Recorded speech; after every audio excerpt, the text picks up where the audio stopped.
Professor Inventus. It's good to see you. I've been trying to go outside as much as I can, but sometimes the outside in my backyard doesn't seem very wonderful because it's so small. But I think today we're going to find out that things that are small can also be very, very big. To show you that, the first thing I'm going to do is blow up the earth. Okay, are you ready? I'm going to blow up the earth using this. Okay, here we go.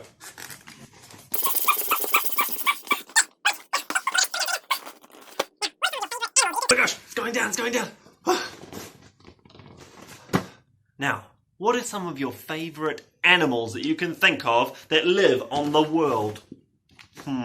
I really like monkeys, like the monkeys that live in South Asia, Southeast Asia, and around China. I really like these monkeys, but you can't really see them on this world because I guess perhaps the monkeys are too small. So maybe I need to think of a bigger animal we could look for. What's a bigger animal? Oh, an elephant. Like an elephant that lives in Africa, in the middle of Africa. And because the elephant might be too small too, I will use a magnifying glass. We'll see if we can... I still can't see it. If I was an astronaut floating past the Earth, I surely must be able to see something like an elephant. I mean, they're really big, right? Maybe they're not so big. What about Komodo dragons? Komodo dragons in the island of Komodo, which is around here. Careful, I don't want to get bitten. There's a Komodo dragon in one of these islands, and I don't know which one, so I guess I'll just have to see if I can spot a Komodo. I can't see any of these animals. Maybe they're... A blue whale. A blue whale is the biggest animal there is, so maybe I should look for a blue whale. In the Pacific Ocean. You're right, for the Pacific. Can you see one? No. Maybe the astronauts can't see the whales and the elephants either. But there's so many animals living on this planet, surely you should be able to see some of them. Maybe they're just too small. Yeah. If a ball like this, like the Earth, is covered in millions, billions of living animals and plants, and yet none of them are big enough to see, it makes me wonder where else there might be life that we can't see.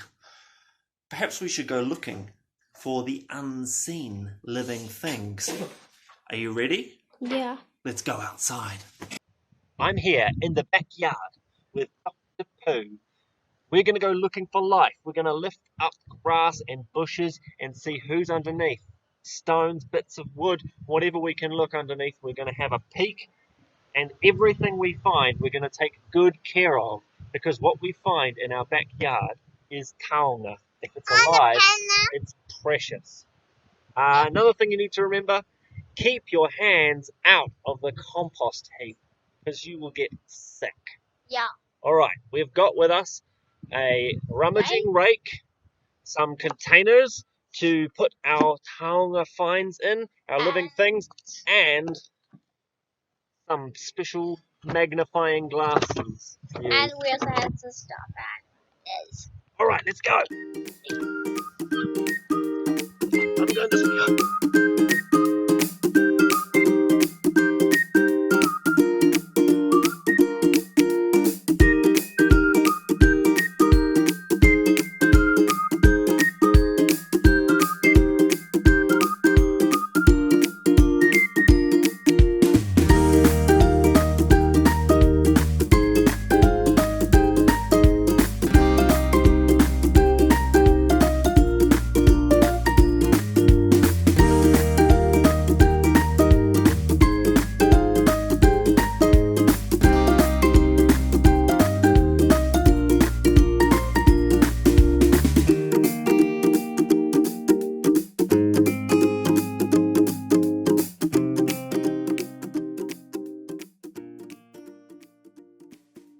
Inside the holes in this log, there are long, deep tunnels. In the tunnels are hiding Wētā.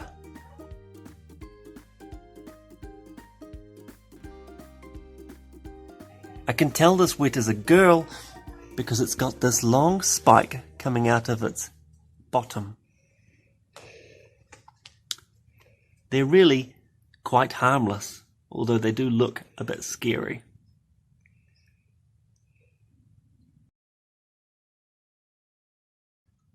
We're looking at a live beetle that we found, and you can see that it's got eyes, just like our eyes. This is its front leg, and it looked quite shiny when we found it from a distance, but when you look at it under a microscope you can see that it's actually very, very detailed. It's got lots of little spots on its back. I don't even know what sort of beetle it is. We just found it walking around among the leaves. It's pretty wonderful, this microscope. It blows up lots of things. It blows them up really, really big. But it's not the bug that I wanted to show you today. It's something even more interesting. And I will put it under the microscope now. Do you know what this is? Oh, it's pretty strange looking. Yeah. Got lots of funny lines on it. We are looking at the end of my finger. It's pretty strange. There's big tall ridges in the skin, and there's deep, deep valleys as well. There's also tiny little pits where you can see water bubbling up out of the skin. Yeah, it's a bit like and that is the sweat. Yeah, it's a bit like little ponds that you might find if you're hanging out in the mountains. It makes me wonder if there are people living inside the gaps between mountains. I wonder what's living on my skin. It's probably something too small for me to see with my eyes, but fortunately I've got a device that's even better than this microscope, and I'm going to make it myself. Okay. It's late at night, isn't it? Past your bedtime. We're both in our pajamas. These are my pajamas. I sleep like this. This is how I am during the day and the night. We're in the kitchen because we need something very, very solid, and this bench is very, very solid. It doesn't wobble. What we're going to do is we're going to make a microscope using stuff we have around the house. First thing you need for a microscope at home is a bulldog clip like this, okay? The next thing you need is a little syringe. Okay, now this is a little medicine syringe. I think it's a 3 ml medicine syringe, and you can buy one of these from a pharmacy for $1 or a couple of dollars. Okay, you hold on to that. Okay, next thing you need is an old sock. Okay. No sock? I don't think so. Oh wait, no, you don't need an old sock. Okay, don't worry about that. You don't need the old sock. All right. The third thing you need, and this is important, this is an amazing tool.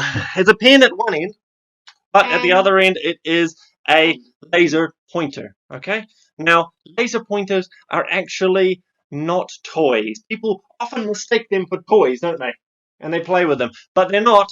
So, if you're going to get one of these, then you need to get your mum or your dad to contact Beats Emporium, which is based in Porirua, or Lower Hutt. You can contact them on Facebook, and you can get one of these for about $5. The pen part is not important. It's the laser pointer we're after. Then you need mum and dad to look after the laser pointer when we're not using it for our science. Okay, now what we need is a sample of life. So what I'm going to do is I'm going to take a sample of water. I'm going to take a sample of water from the fish tank. Yeah. Okay. Hey guys, I just need some water, okay? Sorry Corey. Sorry Sharon. Sorry Brian. Sorry Stephen. That's not what they're called. That's not what they're called? What are their names? I don't have names. They are nail treaters, Corey and Sharon. Okay, what's the name of the snail? Sharon. The snail is Sharon? Yeah. I didn't know that. If you have any better suggestions for what we can call our fish, then you just write them down in the comments underneath. I really don't know. Okay, we're going to take this little bit of water. This bit of water here looks like clear water that you would drink from a tap, but actually it's full of life. Even though it looks like there's nothing in here, it's just like the fish tank itself. It's got lots of creatures in it. They're just so small that we can't see them.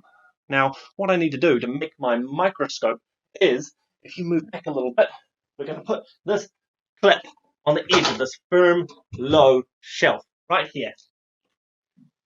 Then, we're going to put a book underneath it, and the book really is just to even out the space between where we're going to put our laser and where we're going to have our water.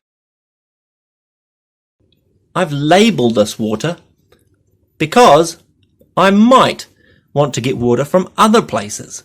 Perhaps I get some from a stream, or from a toothbrush cup, or from some dirty dishes, or a drain, or even the toilet. What I want to do is make a tiny droplet of water that's going to act like a lens. I'm going to push very, very gently on the top of the syringe, and as I do that, a little droplet of water appears just underneath the tip. If Mum and Dad are renting their house, then they will be lucky enough to have this lovely cream paint on all of the walls. And the cream paint is what we want, because we're going to make a projection onto the wall. The next thing we're going to put with our laser pointer is something to anchor it so it doesn't move around too much, because we need everything to be very, very still. So what we need is some blue tack. Okay. We're going to put the blue tack on our pen. And it's going to act like a sort of an anchor and stick it in place so it doesn't wobble too much. We're going to put it on the book that's underneath our shelf, and we're going to point it at the syringe. Now we are ready to make it dark. I point my laser past the syringe at the wall. Then I slowly move it sideways, so that it goes through the syringe and comes past it out the other side. When I do this, I get this long, flat line. And I can actually make out in the middle the shadow, revealing the shape of the syringe. When I look carefully at the shadow, I can see the tip at the bottom, and that's the point I want to hit, where the droplet is hanging. When the laser hits the droplet, an image will be refracted onto the wall.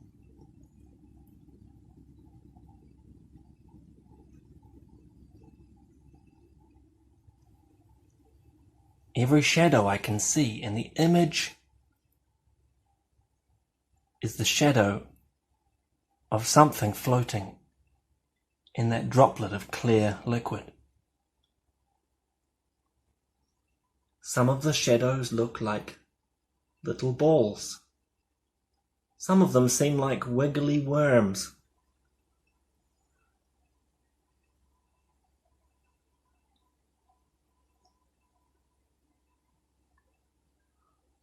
Some of them can even swim like fish.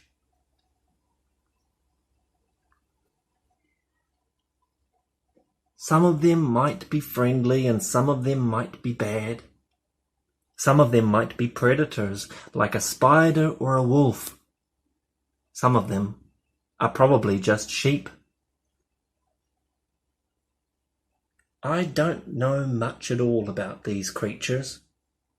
I don't know what they're called. But it is wonderful to look at them and wonder.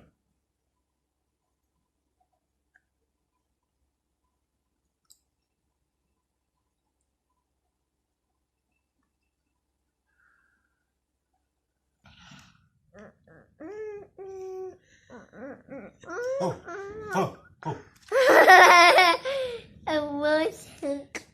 I am a person. This is my plant, and that is a planet. I'm a person. There's a person up there. Alright. And that's a planet, and that's a plant. A plant? Okay, this is going to get tricky. This is planet? a piece of a person. Person? This is a piece of a plant. A piece of brown. This is a piece of a planet. Planet. These are both pieces of planets. And this is a piece of a person. These are both pieces of persons. A person. This is a piece of a plant. No, it's a piece of a planet. And this is a piece of a plant or a person. It's a piece of a person. This is a piece of a person, a planet, a plant. Wait, no, this is not a plant. Oh! This is a piece of a pachyderm. Okay, I forgot to say. I'm a person, this is a plant, that's a planet, and this is a pachyderm. Okay, alright, so this is a piece of a person. Oh no, it's a piece of a planet. A piece of a plant, a piece of a person. Okay. A piece of a plant, a piece of a planet, a piece of a person, and what's this one down here? It's lumpy. It's lumpy and cracked and bumpy and rivery. It looks like it could be a piece of a planet or a plant. Wait a minute. It's a pachyderm. It's a pachyderm. This game is really... Not pachyderm. Not pachyderm. That's an elephant. This game is really, really complicated. That's right. I can't tell if it's a piece of a person like me, or a piece of a plant, or a planet, or a pachyderm. Perhaps these pieces are all pieces of the same thing. They're pieces of living things. And it's not so difficult when you realize that a piece of a planet is a lot like my fingertip. And a piece of a plant is a lot like the inside of a human eye. In fact, we're all kind of one and the same. When you think about that, it can make you feel like you're really, really big, like a planet yourself, with a whole lot of rivers and lakes on you and creatures living on you. But at the same time, it makes you feel like perhaps you're actually really, really small. Thanks for joining us. See you next time.